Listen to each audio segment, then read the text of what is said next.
Otep à tous, bien-aimés frères et sœurs, qui a détruit l'armée congolaise?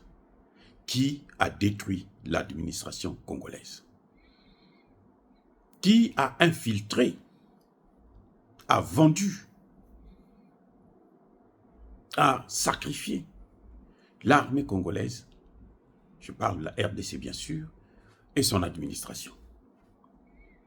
Ce n'est pas Tshisekedi. Tshisekedi est venu trouver une armée mourante. Tshisekedi est venu trouver une administration à plat. Eh oui, l'homme qui a fait tout ça, c'est Joseph Kabila. C'est Joseph Kabila qui est à l'origine des problèmes que vous voyez là, au sein de l'armée, dans la classe politique, dans l'administration congolaise. Ce n'est pas Tshisekedi. Le père, nous le savons tous, quand il est venu avec les Rwandais. Il avait même un ministre des Affaires étrangères rwandais.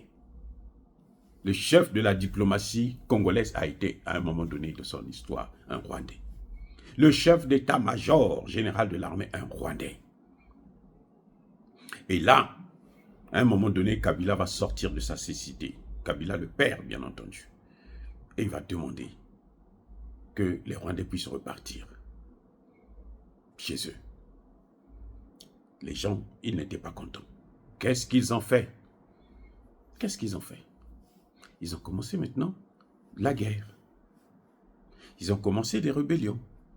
Sous prétexte que les Hutus qui avaient fui au Congo démocratique, et plutôt, oui, en 1994, revenaient se préparer à faire des coups d'État, venaient tuer des gens au Rwanda, on ne les a jamais vus, ces cadavres. Les FDLR. C'est une histoire montée de toutes pièces.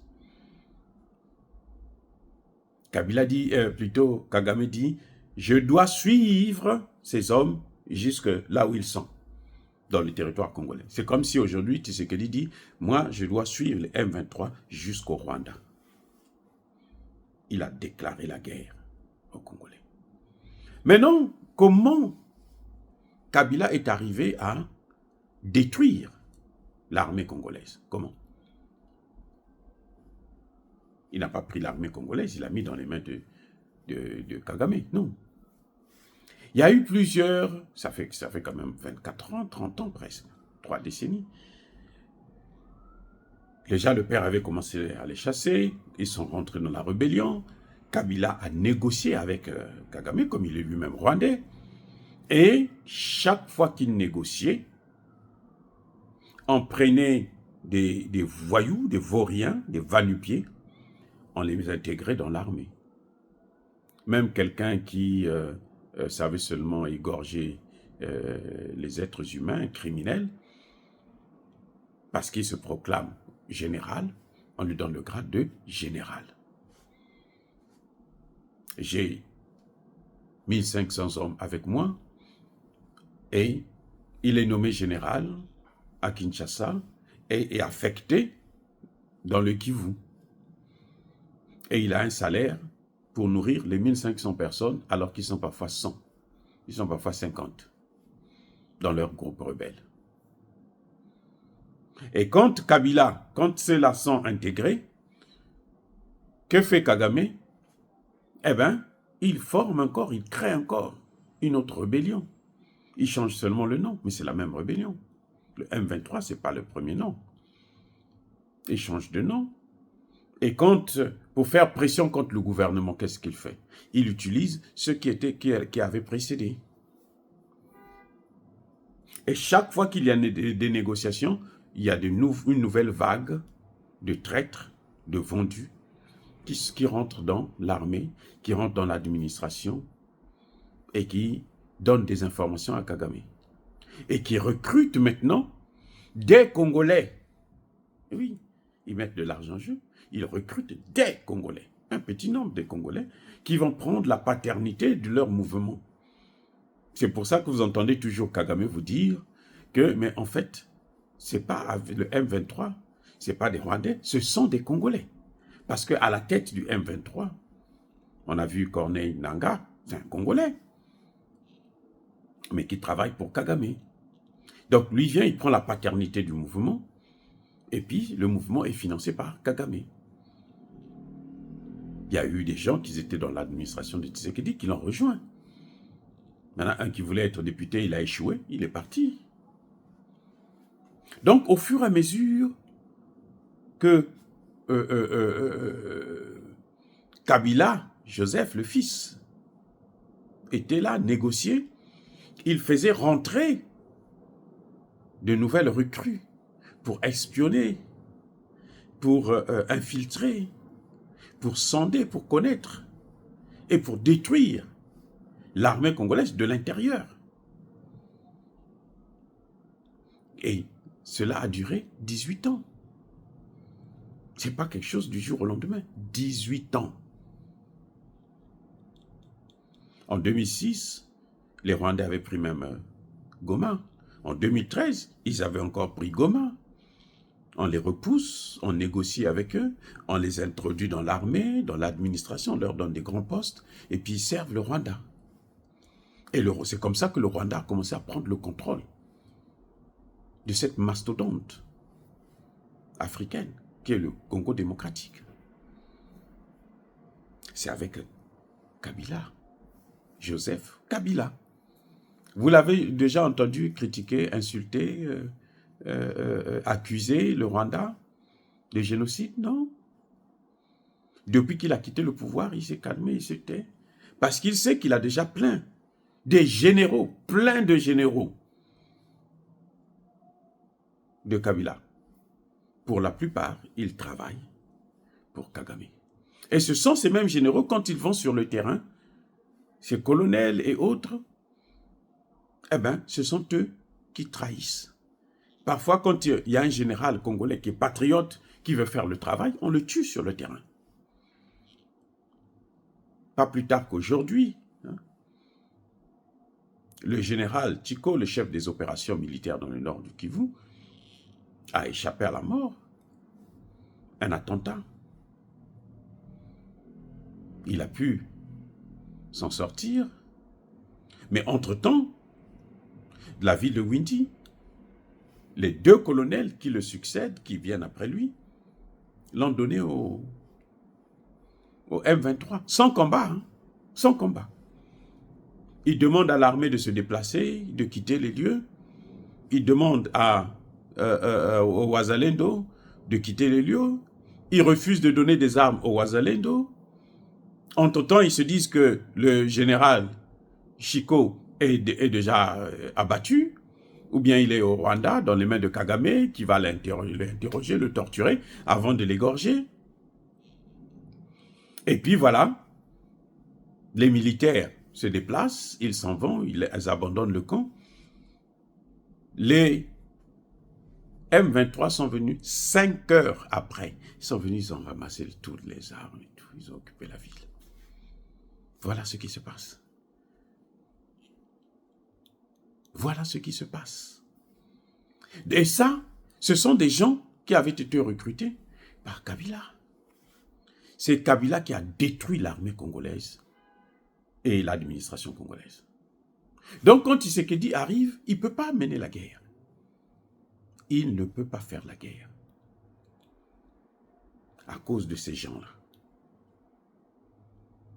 C'est au fur et à mesure qu'il essaye on arrive à les dénicher, comme les deux colonels, on les a pris, on les a amenés à Kinshasa, ils sont en prison, et puis bon, on continue avec d'autres. Mais ceux qu'on va envoyer là, on ne les connaît pas non plus. On ne sait pas le dossier. Donc, Kabila Tshisekedi a un dossier lourd.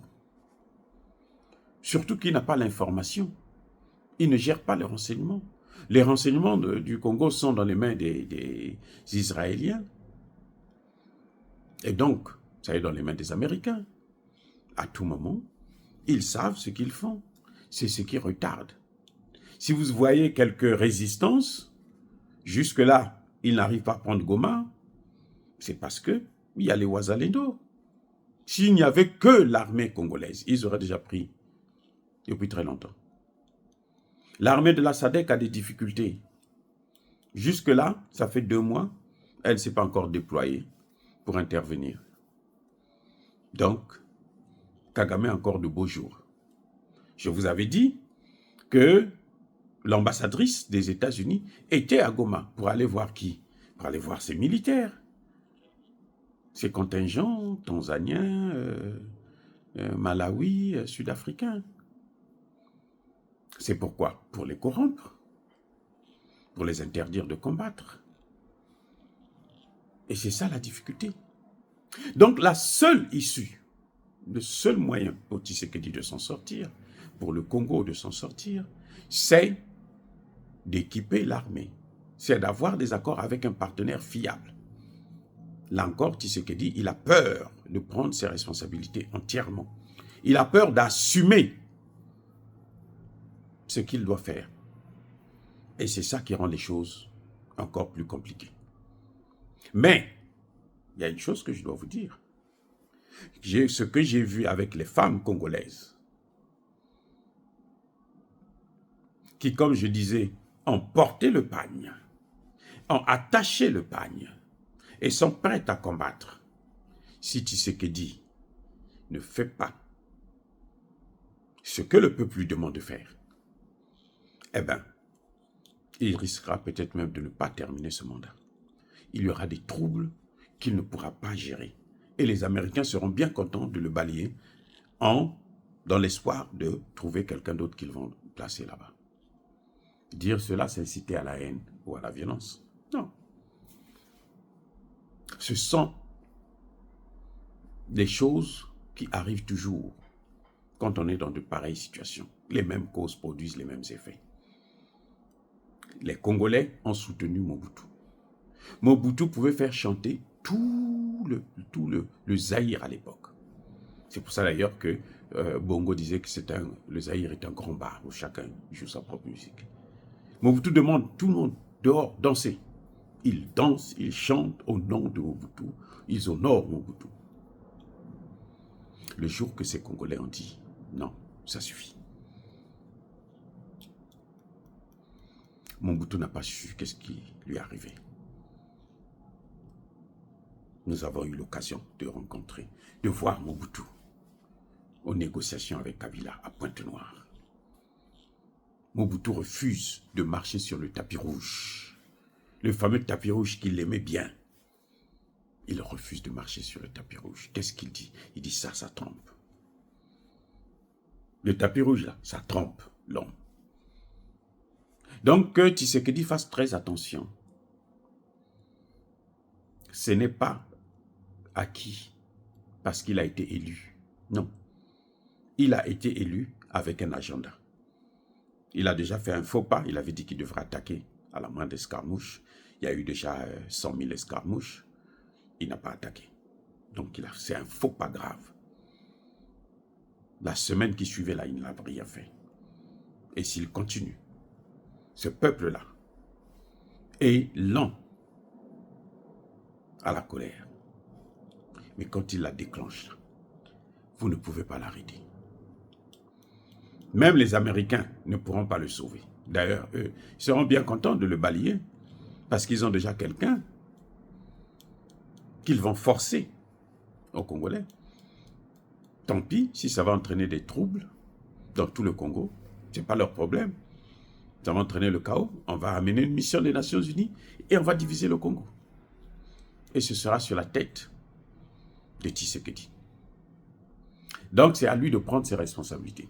Bien-aimés frères et sœurs, encore une fois de plus, soyez bénis. Soyez abondamment bénis par le Dieu des Kémites et par nos ancêtres angélisés. Mais que tous ceux qui persécutent le continent africain le pillent et le déstabilisent, qu'ils soient noirs, blancs, chinois, arabes, juifs, indiens, qui qu'ils soient punis, maudits, foudroyés, neutralisés, écrasés, effacés par le Dieu des Kémites et par nos ancêtres angélisés. Vive l'Afrique éternelle, j'ai dit et j'assume.